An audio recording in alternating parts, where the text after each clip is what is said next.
What do you see right now as the biggest challenge that we have to overcome? Poverty. In his book, The End of Poverty, Jeffrey Sachs, an American economist, notes that every morning a newspaper could report more than 20,000 people perished yesterday of extreme poverty. But this story rarely gets written. Most of us do not even know the daily struggles of the impoverished.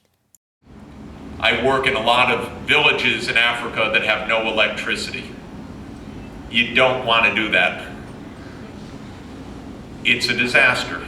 It's a hell. Children die before they can get to a hospital. Much of daily life, especially for the women, is unbelievable drudgery of walking miles to get water rather than turning on the tap. Cooking is hours in smoke-filled huts, causing acute lower respiratory infection and perhaps 1 to 2 million deaths of young children a year whose lungs are filled with particulates. But have the poor always been with us? In the ancient world, poverty was characterized by hunger and was viewed as a natural part of life. Poverty resulted from local sources like natural disaster, warfare, and the way resources were distributed. During the Middle Ages in Western Europe, the term poverty meant spiritual impoverishment. However, after the 1500s, the meaning of poverty changed again and referred to the lack of material goods. When certain parts of the planet are frustrated in meeting basic needs, in achieving security, in finding a place in an interconnected world economy, the chances of violence and unrest that spill everywhere, the chances of unwanted refugee movements, the chances of disease transmission across boundaries, all increase tremendously. As the world population became more dependent on world trade, the causes of poverty went from local to global. This led to the creation of global solutions and organizations such as UNICEF and World Bank. Is the poor to blame? Muhammad Yunus, author of Bankers of the Poor and the winner of the 2006 Nobel Peace Prize, said, So what is the fault of the poor people? Is it in them, something wrong, something deficient in them, or something elsewhere? You cannot but come to the same conclusion that I have come again and again. Poverty is not created by poor people.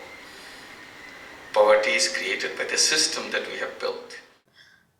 The World Bank has used a standard, an income of $1 per person per day, to determine the number of extreme poor around the world. In 2001, the bank estimated that 1.1 billion people, about 1/6 of humanity, survive on $1 or less per day. Absolute poverty is concentrated in 3 regions: East Asia, South Asia, and Sub-Saharan Africa. But poverty is not only a problem for developing countries. It affects millions of people in industrialized nations, too. In the United States, more than 37 million people, or 12.6% of the population, live below the poverty line. There are also many measures to reduce poverty. At the United Nations Millennium Summit, the member nations pledged to commit 0.7% of the rich country's gross national product to help poor countries. The Millennium Development Goals were formed to improve the lives of the world's poor in 8 ways by 2015.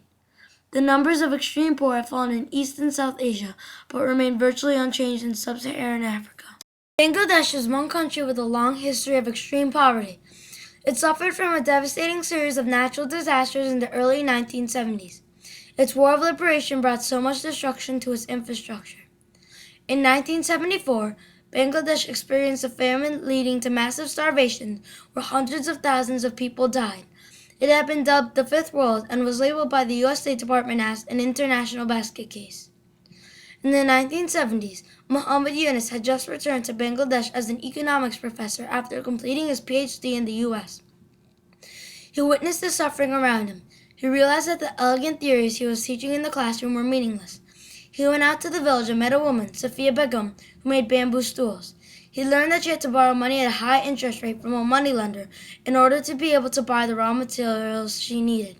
She was left with only 2 pennies a day as her total income. This made Yunus very angry. He compiled a list of 42 victims of the moneylenders. He provided them with loans out of his own pocket, the equivalent of 27 US dollars. He recalls, "It was a big shock that just a little money could make people so happy. With the money, they become free." From this first exchange, Yunus introduced the modern idea of microcredit.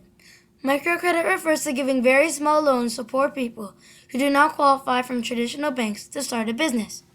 Yunus realized that microcredit was a sustainable solution to hunger and poverty. There were many obstacles along the way. They came from the banks, the religious people, and the women themselves because of purdah, which is the belief that women can't talk to any men except ones they are related to or in the presence of their husbands. Eventually, the Grameen Bank, Grameen means rural or of the village, was born in 1976. Grameen Bank was the first lender to hand out very small loans to poor Bangladeshis that the conventional banks labeled unbankable. At Grameen Bank, no collateral is required.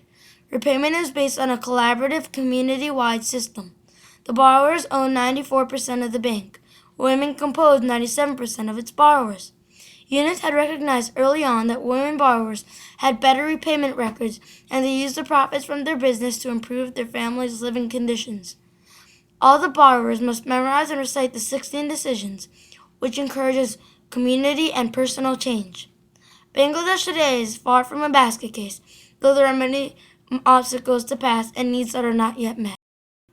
Grameen's methods have been replicated around the world more often than any other microfinance model. In 1997, a group of friends founded Grameen Foundation. It has organizations on 4 different continents.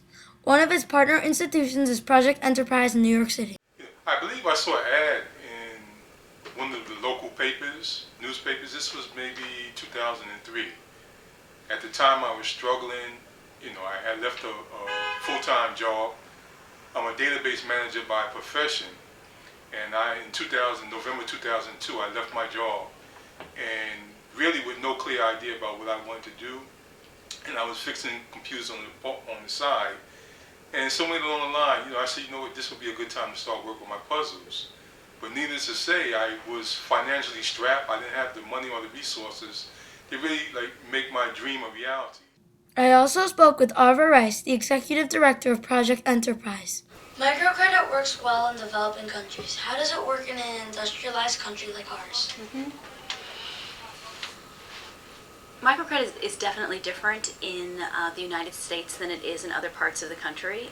In other parts of the world, because you can't start a business in New York City on $10 or on $50, but you certainly can start them on $1,500, and that's the size of our average loan.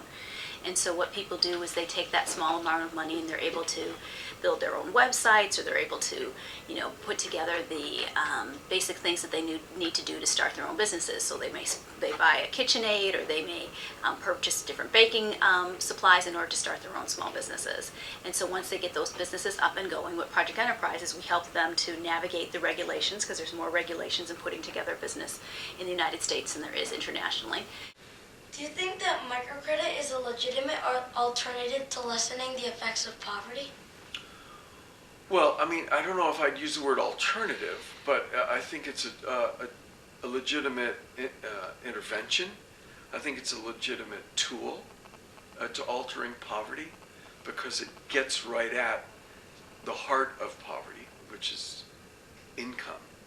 And so people can start a business or expand a business and increase their income so they can help pay for their food, or pay for their housing, or pay for school for the children, that kind of thing. So I think it's a critical intervention. What about the Nobel Committee? They agreed. In 2006, Dr. Yunus and the Grameen Bank were awarded the 2006 Nobel Peace Prize. In its citation in Oslo, Norway, the Nobel Committee said, "Lasting peace cannot be achieved unless large population groups find ways in which to break out of poverty. Microcredit is one such means. Development from below also serves to advance democracy and human rights." Dr. Yunus, we have our final question over here. My name is Omar, and I did microcredit for a school project, and I'm wondering, do you think microcredit will last a very long time? Why or why not? Tough question. Very good.